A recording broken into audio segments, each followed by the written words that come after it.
This is what happened. Pay attention.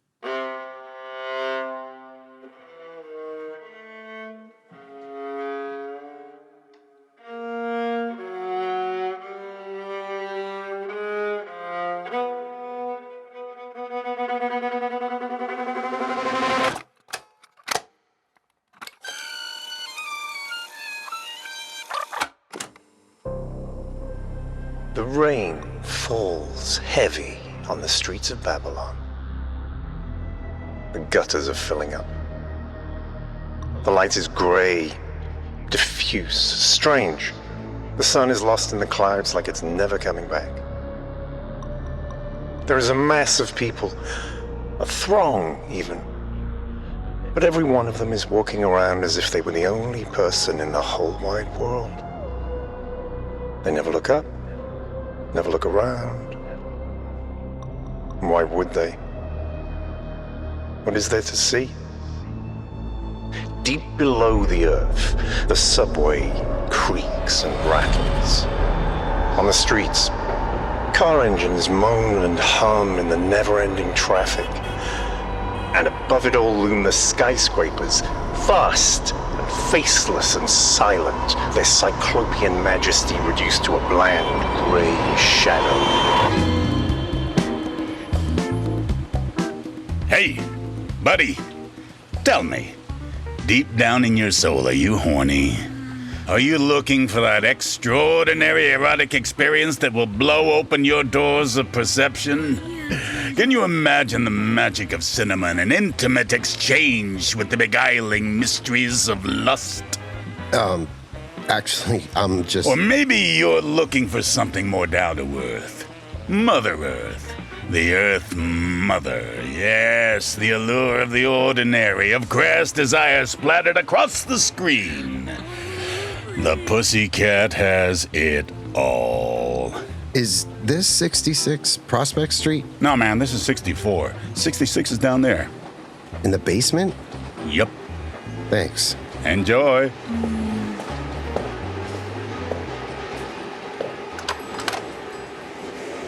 Sorry I'm late. The rain is just... I'm aware of the weather, Mr. Wade. Your colleagues are already here. Please be seated. Sorry. Every time it rains, the whole city breaks down.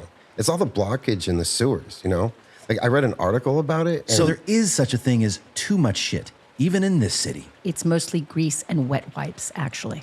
What a great way to start the day. First, I get a phone call from my smug asshole of a captain telling me to report to this shithole. Then I get to listen to a fascinating discussion about wet wipes and grease. And calcium. Can someone please tell me why I'm here? I would actually like to know that, too. We'll get there. But let's try to be professional for just a little bit, or is that too much to ask? Would you prefer to go on with the whining and blathering? No? All right, then. This meeting will be tape recorded, as will all further meetings. I'm Captain Donovan. Please state your names and ranks for the record. Harrison Crane, detective. Susan Danton, detective. Benjamin Wade, also detective. Good. Now, you were wondering what you're doing in this charming little basement.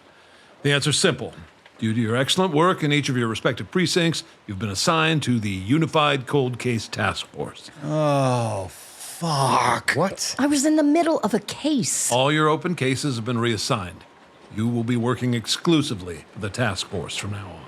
I knew it. I fucking knew it. Mr. Crane, if you could contain yourself. You know, I thought this place was a rumor, but no. I do my job, and this is what I get. Reassigned to the murder dungeon. Wait, this is the murder dungeon? You're that Captain Donovan? Yep. Welcome to hell, Benny boy. But we didn't do anything wrong, did we? Did I mess up somehow? Because Can someone please explain? Quiet!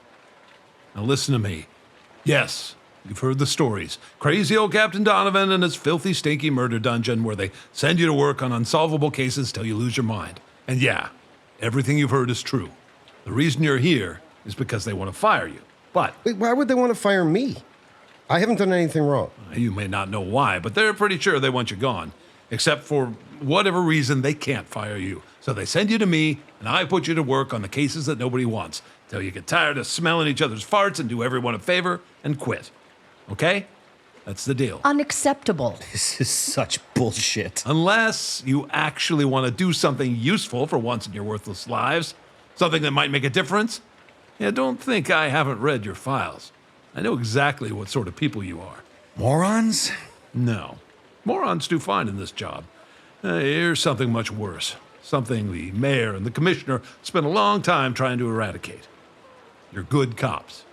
So we're being punished because we're good? Typical. You can call it punishment, or you can call it an opportunity. You can do what they expect you to do, which is to piss me off for a few weeks and then quit. Or, like I said, you can do something that's actually useful. You work for me, you play by my rules, and you actually solve these cases. That does sound better. Better than working retail. So what are your rules? There's 3 of them, and not a single one is optional. First rule, everything is recorded. And I mean everything. Every conversation, every report, every interrogation. And every bit of audio must be reviewed at the end of the month. You better like the sound of your own voice. Now, the second rule, every recording, every document, every goddamn bit of scrap paper is kept here in the vault. See that big metal door? Nobody has access to it except me. Nobody. And if the commissioner shows up and says, hey, I was just looking for Donovan's files. What files? Got it. Rule number 3, you don't talk to anyone about what you do here. Not your wife, not your girlfriend, not even your mother. Believe me, it's better this way. I'll give you a moment to think about it. Get to know each other.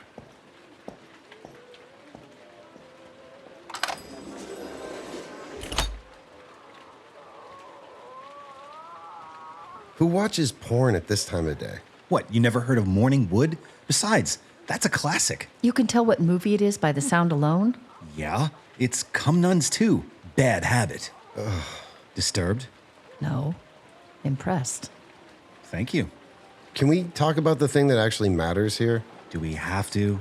I'm really uncomfortable. What Donovan's talking about sounds borderline illegal. Definitely not following any kind of protocol.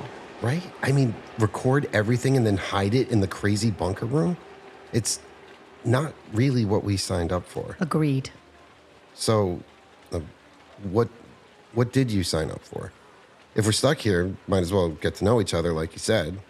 How did you end up here? You first. Me? I don't know. I just want to be a good cop, help people, keep them safe. That's what you think cops do? That's what they should do. Okay, so you're here because you're an idiot. And you're a dick. How about you, Blondie? I testified in the Whitman dossier case. Oh, wow. No wonder they hate you. You got like 15 cops sent to jail. Me and whoever leaked the dossier. But if they fired you, it would look like retaliation, so... Here I am. But you did the right thing. You probably saved lives. Those guys were killing people to cover up their tracks. I made the only ethical choice that was available to me. That doesn't mean that I can allow myself to indulge in the fantasy that my actions change something. Heinemann and his associates are in jail, but the people who protected them are still in power. Nothing's really changed. Sure, but at least there were consequences. And if they didn't get away with it, doesn't that send a message that maybe sometimes there can be justice? Heinemann shot a guy in the head and he's doing less time than a homeless teen selling dope. You think that's justice? Look, I don't mean to give the impression that I'm cynical. I do believe that policing is necessary and that it can be done correctly. Thank you. But the rot goes deep. And I think we have to confront that soberly and analytically. So, I'm trapped in the murder dungeon with an idiot and a robot. Fan-fucking-tastic. Seriously, what do you gain from being such a dick? I don't know. Amusement? Is it really that funny that we give a shit? Yes. Yes, it is. Because you're talking about justice and ethics and how maybe things are out of balance, but if we're nice enough or smart enough, somehow it'll all get better. But you don't get it. You just don't get that everything is fundamentally fucked. It's fucked right down to the fucking nanoscale, okay? We are subatomically fucked. And nothing we can do can change anything. Correctamundo, Benny boy. Please don't call me that. So if everything is pointless and all actions are meaningless, I assume you won't be accepting Donovan's offer? I did not say that. So you're thinking of taking the job? Yes. Aha. And why would you do that? Why would you do something really annoying and difficult when you know that it's pointless? Why not just quit and go work in a clown shop or something? All right, you got me. I'm a fucking idiot too. Happy now? Yes, sir. Welcome to the team. I'm almost certain I'm going to regret this. Work in a clown shop. What the fuck does that even mean? I don't know. Just sounded funny. These are your cases. That's a lot of files. Do any cases actually get solved in this city? Where do we start? Wherever you want. Top of the pile, by date, alphabetically, I don't really care. As long as you document everything you do. And I mean everything. Every weird idea, every stray thought.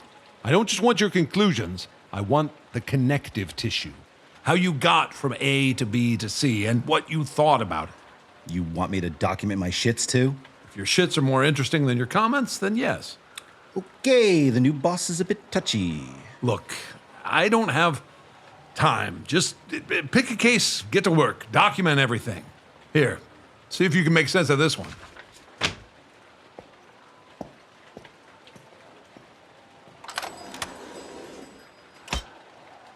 Is he gone? Yep. Man, he is one tough son of a bitch. Did you see those scars on his arms? Those are from taking down Manny the knife fucker. Excuse me, Manny the who?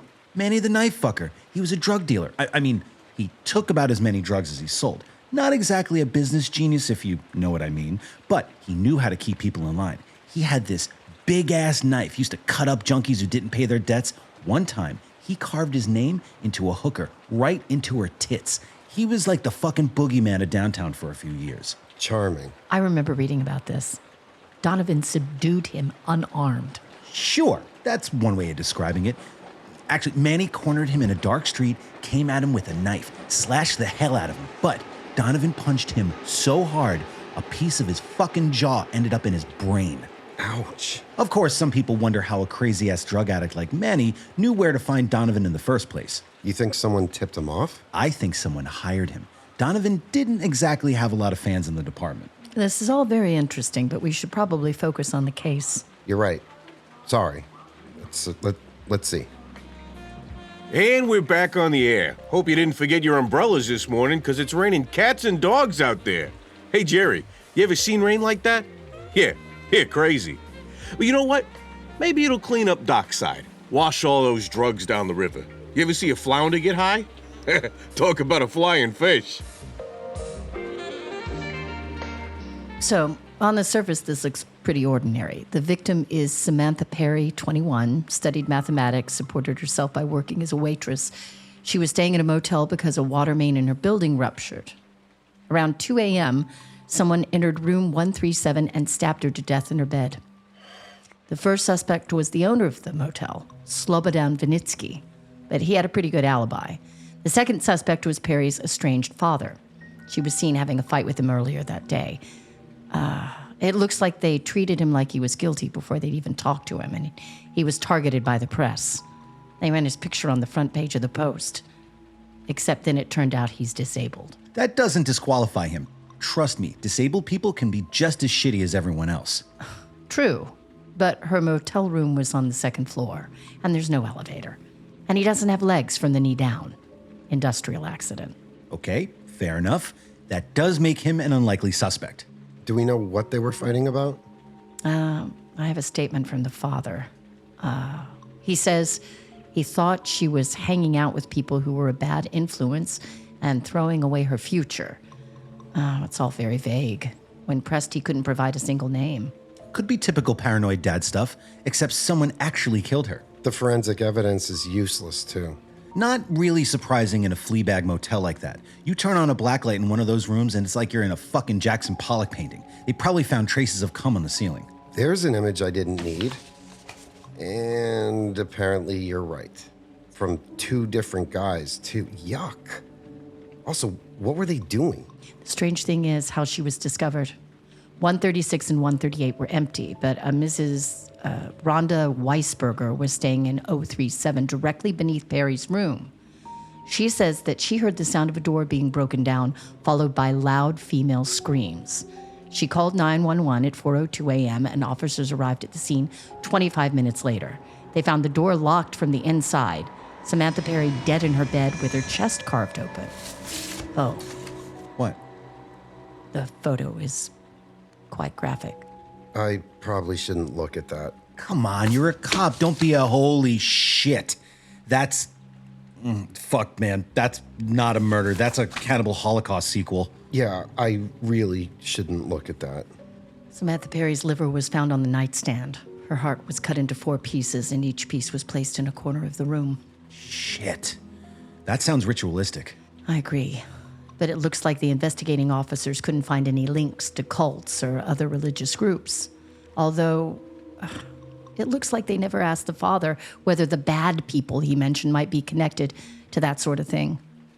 Honestly, the entire investigation is really substandard. Substandard cops in this city? Look at this. These facts don't even match. The 911 call was at 4:02 a.m., but it says the time of death was around 2 a.m. One of these numbers has to be wrong. That's not the only thing that doesn't match. The downstairs lady, Miss... Weisberger. Yeah, her. She said she heard a door being broken open, but the door was undamaged and locked from the inside. Unless the killer was a carpenter and maybe a locksmith, that makes no sense. Maybe she heard something else breaking and later assumed it was the door. People create narratives like that, and sometimes the narratives overwrite their actual memories. Sure, but then how did the killer get in? And if the police arrived in 25 minutes, is that enough time to carve up a person like that and lock the door from the inside and get away unseen? But wait, I reread the first report, and when the officers found the body, they said it looked like some time had passed since the murder. That suggests the recorded times actually do match. She was killed at 2, and then the witnesses called the police at 4. Okay, but that implies the witnesses were lying, which means they listened to someone get brutally murdered and then just sat there waiting? I mean, maybe they were in shock, but... But for 2 whole hours, and then suddenly they call and pretend it all just happened a couple minutes ago? No, something does not smell right here. Either the witnesses are lying or the dumbasses who took the case messed up big time. Why would the witnesses be lying? I mean, what motive would they have? That's what we need to find out. I suggest you go talk to the motel owner and Mrs. Weisberger, and I'll dig deeper into these files, see what else I can find. Deal.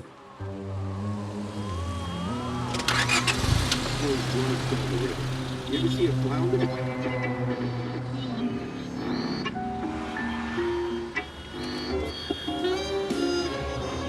All right, so to document every step, we're in the car, if you want to call it that, headed downtown to talk to Mr. Slobodan Vonitsky, 62, owner of the Golden Sleep Rest and Eat Best Comfort Motel. That's quite a mouthful.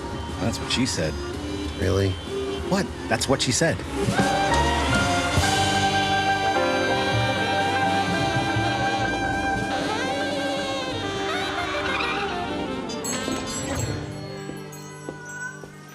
Thanks for talking to us, Mr. Vonitsky. No problem. Everyone thinks I am shady man because I run motel in bad part of town. But I am just ordinary businessman.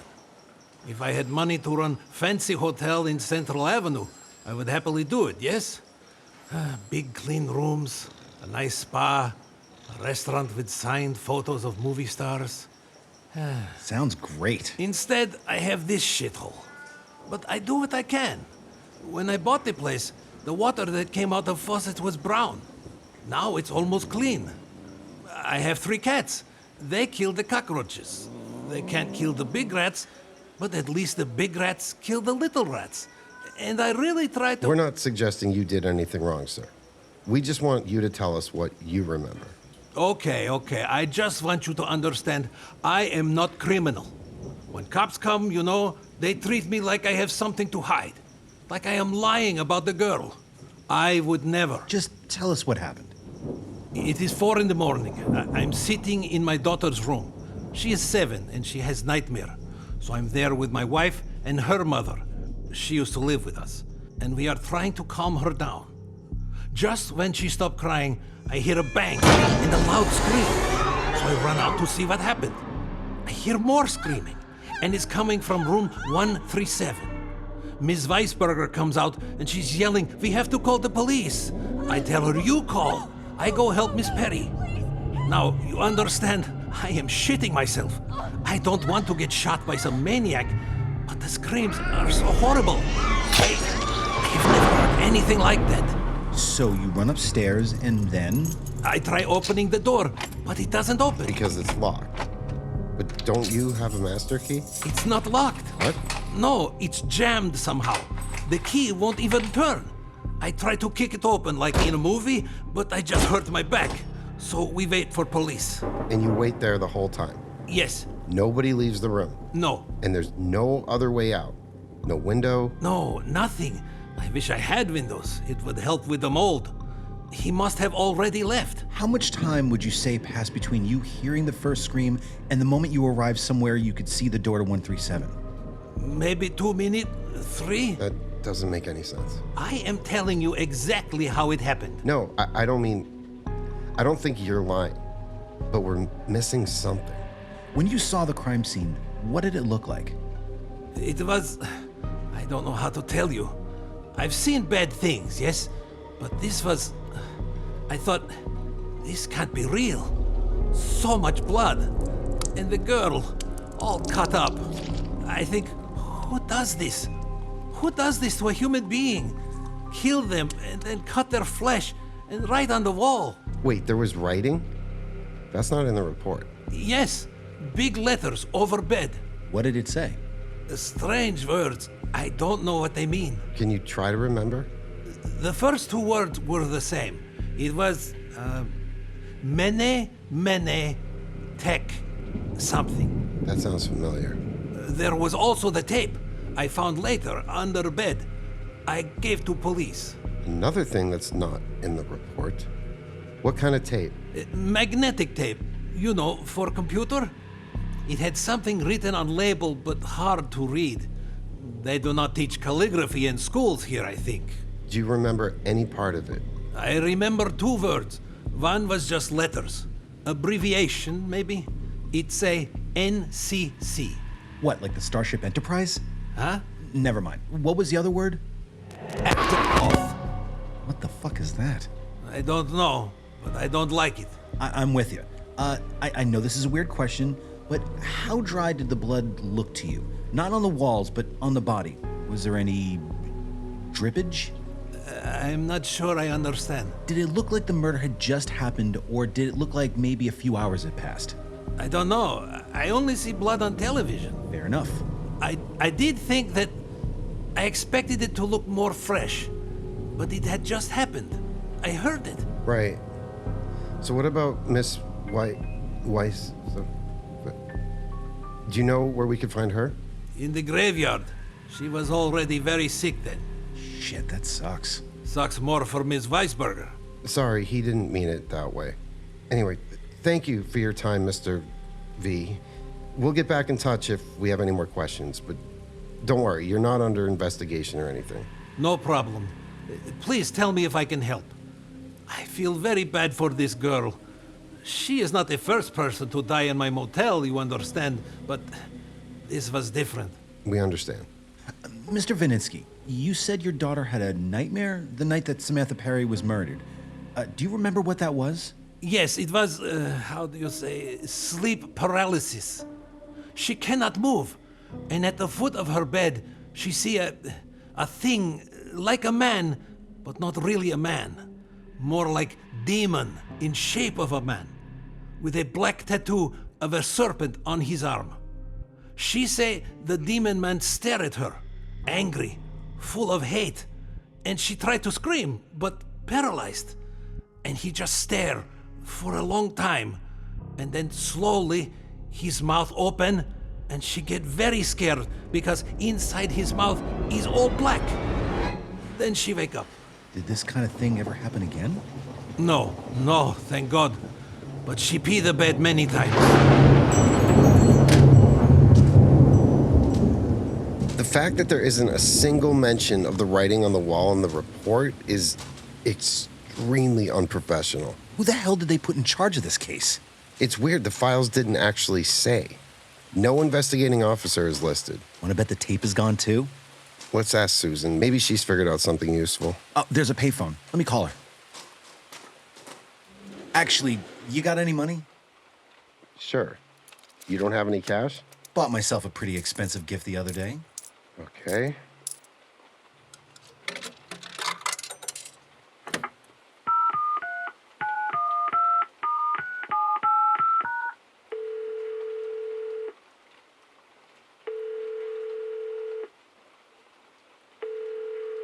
UCCT, Danton speaking. Hey, Blondie. It's Harrison and Little Benny. Please don't call me that. Any news?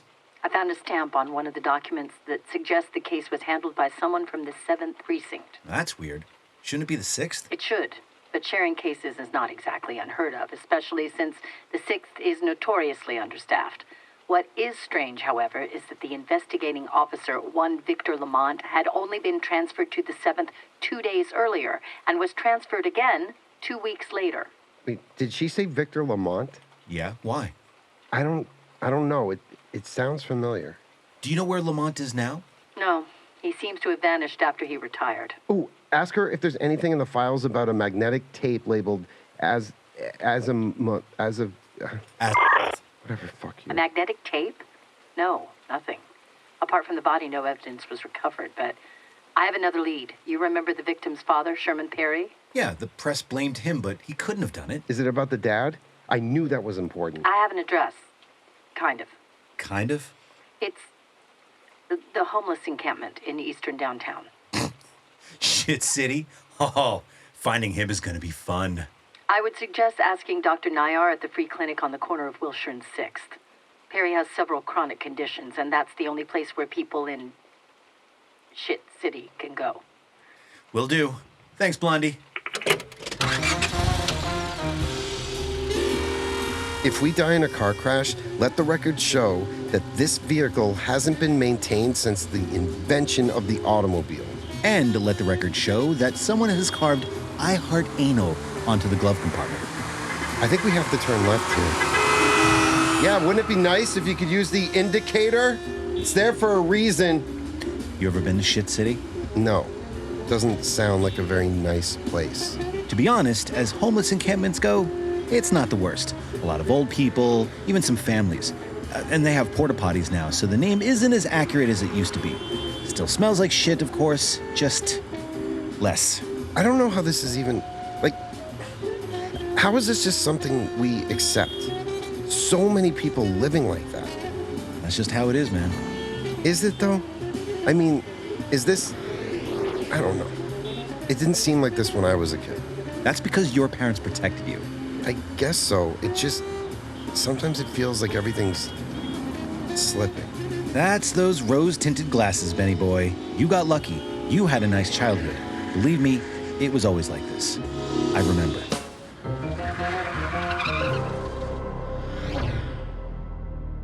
Night gone to control. HVT terminated. Mission completed successfully. All assets accounted for.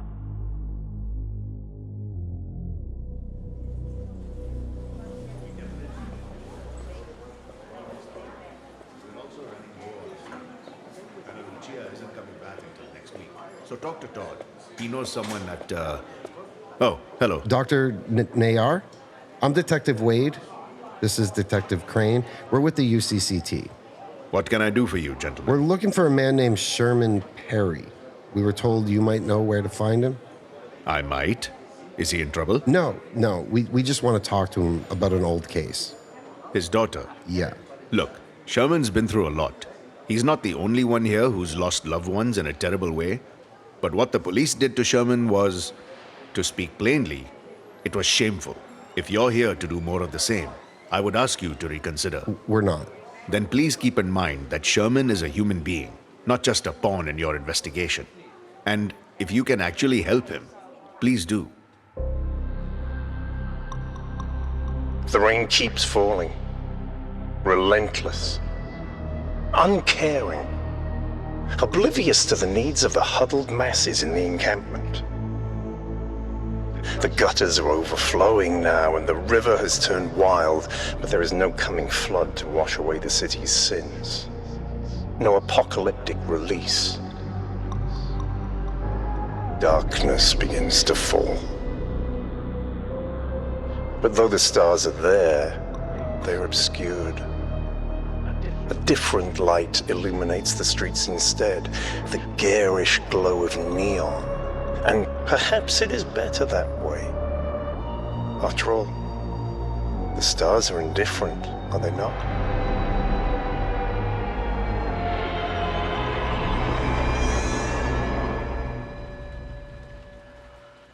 How's the case going?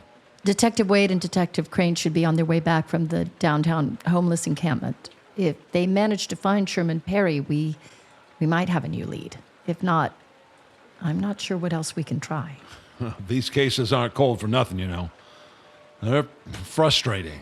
And if you're not careful, you'll get tangled up with them. Start dreaming about them at night. Yeah, I suggest you avoid that. Anyhow, I'm headed out. I think there's water in my shoes. Oh, hey, they're playing Hot and Saucy Pizza Girls. That can't be a real movie. It looks like your coworkers are back. Maybe they'll have that clue. Good luck. Keep a clear head as long as you can, Detective. Gentlemen? How did it go? Your idea was really good. Dr. Nayar immediately recognized who we were talking about, and Sherman was very talkative. Play the tape. Harrison was a little... Just play the fucking tape.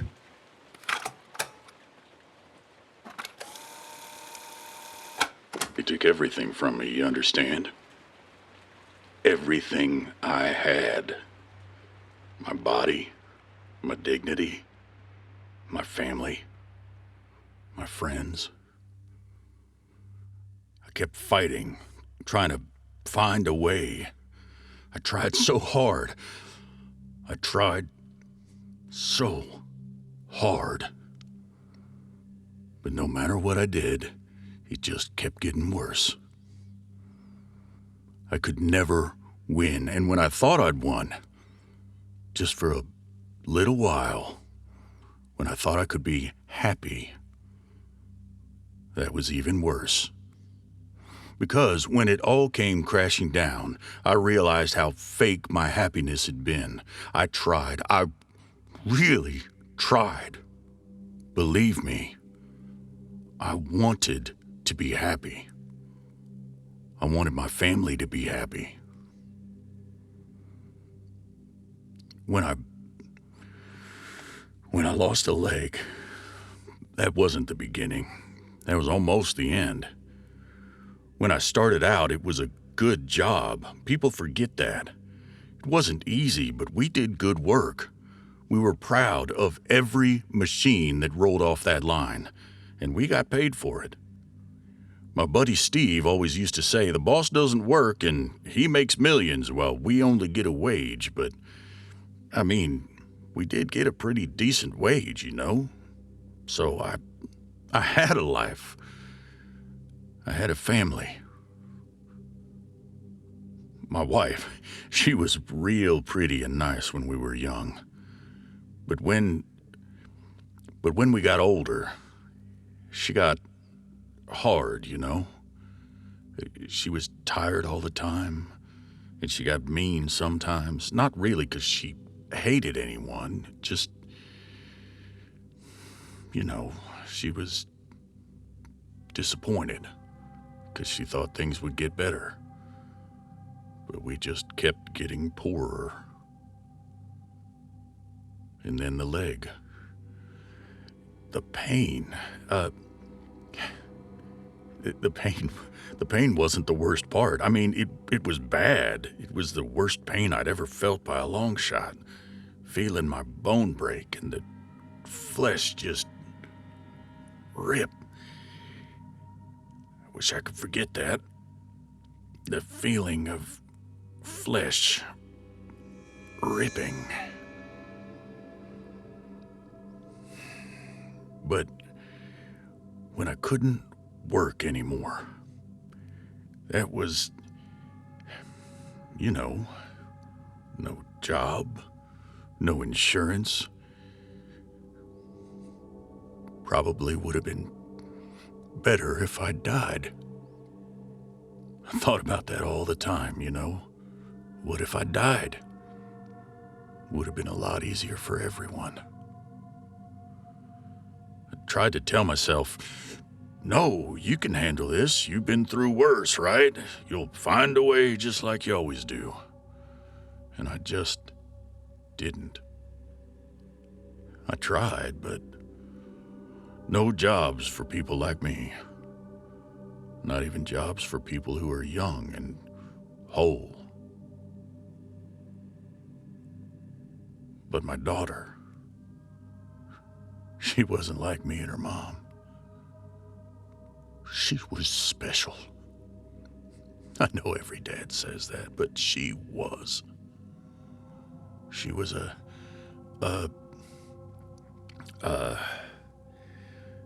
prodigy. She saw numbers like music or art. It was like a spark, a gift, you know, from, I don't know.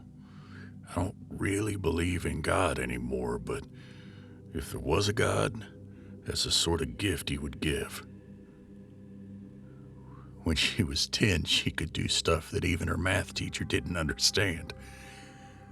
Her mom and I tried to get her a better education, but it ain't easy when you're from this part of town. Sam, she was smart, but she wasn't the right kind of person for those fancy schools. I remember she really wanted to get into this program for gifted girls, and we tried. We filled out all the application forms, but it just wasn't meant for girls like her. She was so sad, and I felt so helpless. If I just had some money, or my leg, or something. Well, she got into college. Her mom married a guy with a house and no mortgage, and I thought, I failed at everything except my daughter. I said to myself, it's all right, Sherman. You did what you could for the next generation. Your daughter's life is gonna be better than yours. That ain't so bad at the end of the day, is it? But she was hanging around with these people, these corporate folks from Parson Tech. Now, I don't like being poor, but these people, they're cruel because they think they're better than everyone. And Sam, she was innocent. Like her mom when I married her, and I thought they'd hurt her. She said, no, they want me to work on their algorithms. They think I'm a genius. They call me Math Girl.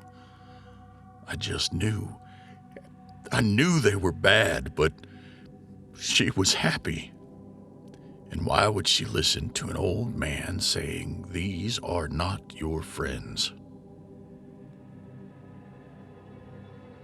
And then she died. Butchered. Like an animal. And I just didn't know. I didn't know how to go on. All I could think about were her last moments. If she was in pain, or if it was... I couldn't. So I crawled straight into the bottle. And when I wake up, the papers are saying I killed her. And they interview my wife, and she says I'm a bad father, even though she's barely talked to Sam in over a year, too busy with her new life.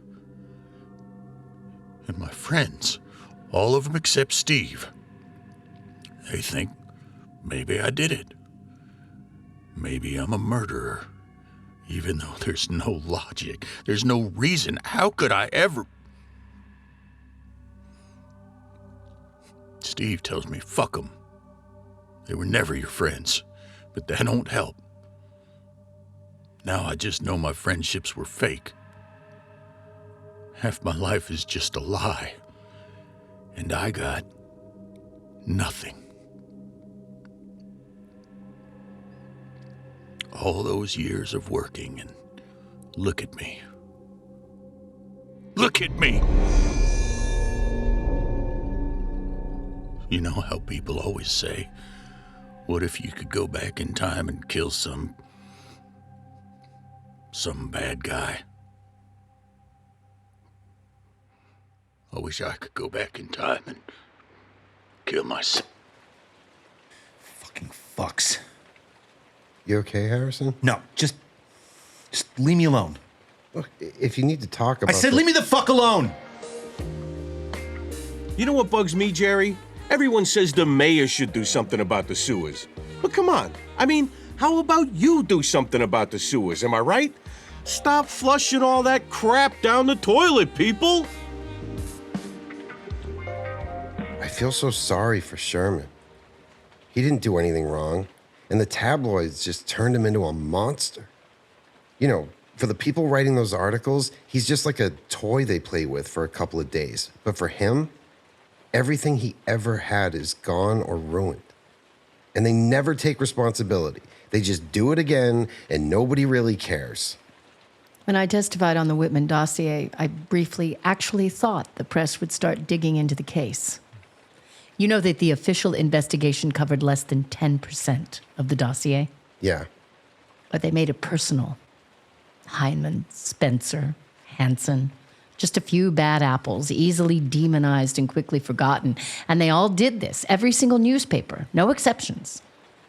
It was like Betty Dulles wrote a press release and all they did was quote it. I don't mean to imply a conspiracy, although that's exactly what the Whitman dossier described. But it was like machinery. I suppose that's why that is such a common metaphor. Do you think Harrison is coming back? I don't know. He seems unpredictable. I don't know if he's always like this. I hope not. I think something about this case really got to him. But if it's private, it's private.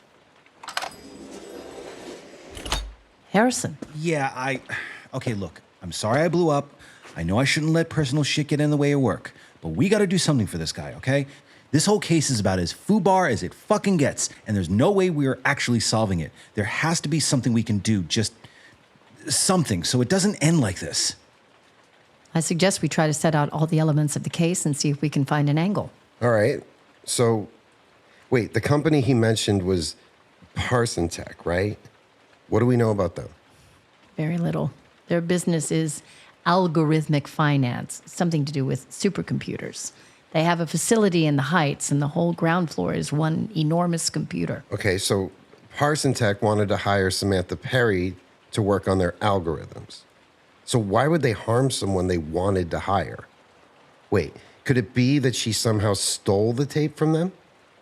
Maybe she was a whistleblower. And the ritualistic killing? Staged, as a cover-up. I know, it's a stretch. Why not just kill her and take the tape? And we don't even know the tape was related to Parson Tech. Let's not worry about that right now. Blondie's right, we need an angle. This thing is like a ball of string, and we need to find a loose end to untangle it.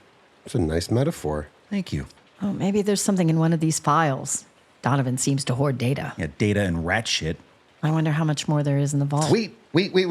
You mentioned Betty Dulles earlier. Mm-hmm. Does Donovan have a copy of the Whitman dossier? He does. It's over there. Okay, let me check. Who's Betty Dulles? Can someone please fill me in? Technically, her job title was liaison officer, but liaison to what? As far as I know, Whitman never figured it out. There's clear evidence that she was involved in moving around millions of dollars in blood money, but she was never put on trial.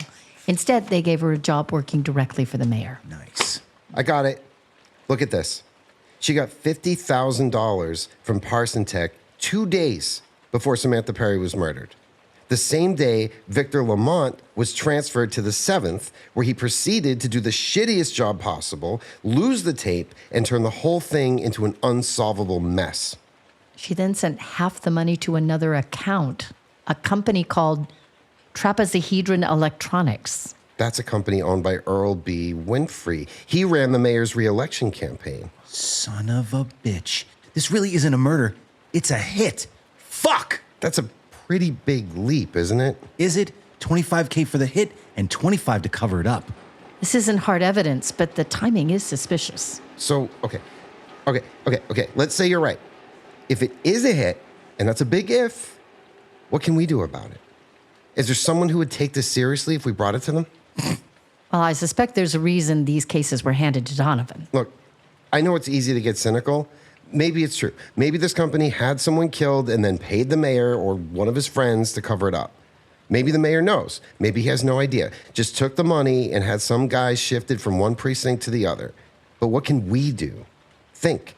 Right now, what do we have that could make a difference? Even a small difference. Now, I have an idea. Oh. Sir, when did you get back? I know what to do. You may not like it, though. Is it legal? Just tell us. I know someone who works for the Post. He's not exactly an upstanding citizen. Scumbag, in fact. But he, well, let's say he owes me a favor. And if this file here happened to be mislaid, I'm pretty sure he could spin a good story out of it. Crooked cop Victor Lamont messes up tragic murder case, blames innocent father. Another rotten apple. And the real bad guys get away again. Sure, but at least Sherman has his name cleared. And who gives a shit about Victor Lamont? He's either dead or in hiding anyway. Precisely. Fuck Victor Lamont.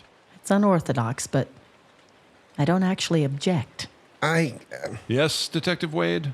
I'm thinking, it's not what we're supposed to be doing, and I don't know how much it'll really help, but yeah, let's go for it. Fuck Victor Lamont. Fuck Victor Lamont. Oh, was I supposed to join in? Yeah. Obviously. Fuck Victor Lamont. As you command, milady.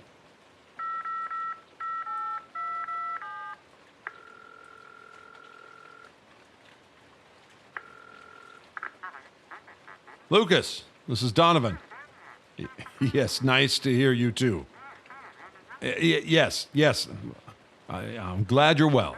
Now, I've got a great story for you, and if you make sure it gets the front page, there's this envelope full of photos of you and a certain lady of the night that will spontaneously combust.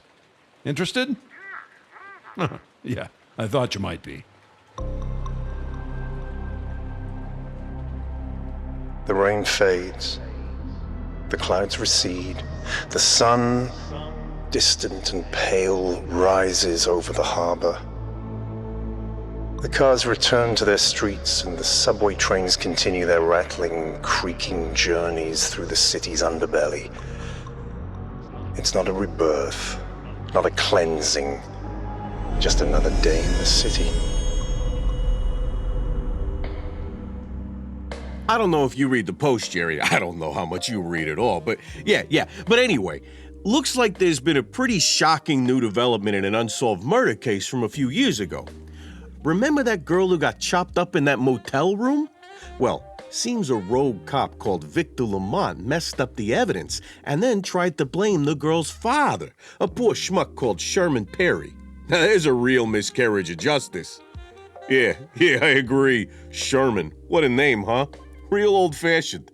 There was a guy who ran a diner around the corner when I was a kid. His name was Sherman. And let me tell you.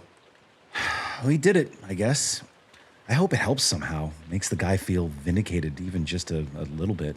I talked to Dr. Nayar this morning. Please tell your friends that getting the truth out made a real difference to Sherman. He's been very quiet lately, but somehow he seems lighter. I'm not going to lie to you and tell you that he'll be fine, but I've known Sherman a long time, and I can tell that a little bit of the pain has gone away. And to be perfectly honest with you, there were days when I was afraid that was impossible. So thank you, all of you. That's good. That's good. Yeah. Come on, Benny boy. At least we did something. That's not it. Then what is it? Share your thoughts with the classroom. I just keep thinking about all the details that don't make sense. The timing of the killing and the 911 call. The stuff with the lock and how she was killed and how the body looked. I don't know, guys. It just doesn't add up. It's another ordinary day in the city. But something has changed. 3 lonely little figures have converged and scratched away at the surface of events. They don't understand. No, they barely even suspect. But they've caught a glimpse. And even a glimpse is enough. They know now. Like we all know, though we refuse to admit it, that something is very, very wrong.